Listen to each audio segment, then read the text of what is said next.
नमस्कार, मी मयुरी आणि आपण पाहत आहात 7 स्टार न्यूज.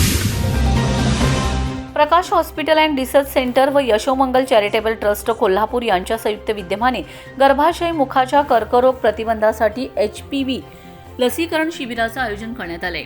या लसीकरण शिबिरात उरण ईश्वरपूर परिसरातील 19 ते 26 वयोगटातील तरुणींना HPV लस देण्यात आले. महिलांमध्ये आढळणाऱ्या गर्भाशय मुखाच्या कर्करोगाबाबत जनजागृती करणे तसेच प्रतिबंधात्मक उपाय म्हणून HPV लसीकरणाचे महत्त्व पटवून देणे हा या शिबिराचा मुख्य उद्देश होता.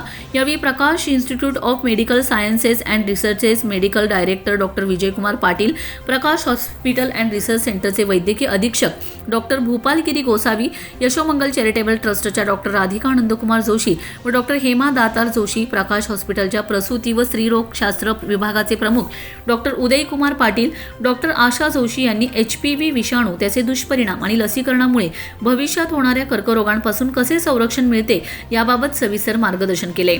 या लसीकरण शिबिरात doctor Pravin Salunke, doctor Sanjay Patil, doctor Abhimanyu Patil, doctor Prasanna Gawali, doctor Sayali Salunke, doctor Digvijay Kadam, doctor Rahul Kumbhar, doctor Yashwant Keluskar, doctor Sameer Patil, Abhijit Patil, nursing superintendent Sau Rajashree Khot, Randhir फारणे, Rohan Jadhav, Rohan More आदी मान्यवर उपस्थित होते.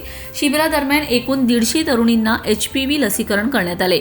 यशोमंगल चॅरिटेबल ट्रस्ट कोल्हापूर यांच्या माध्यमातून आतापर्यंत 8,000हून अधिक तरुणींना HPV लसीकरण करण्यात आले. या संस्थेमार्फत प्रकाश हॉस्पिटल येथे आयोजित करण्यात आलेले सांगली जिल्ह्यातील हे पहिलेच HPV लसीकरण शिबिर असून हा उपक्रम आदर्श व स्तुत्य ठरलाय. या शिबिराच्या यशस्वी आयोजनासाठी प्रकाश हॉस्पिटलच्या वैद्यकीय पथकासह यशोमंगल चॅरिटेबल ट्रस्टच्या पदाधिकाऱ्यांचं मोलाचं सहकार्य लाभलंय. Laxman Patil, 7 star news, Ishwarpur.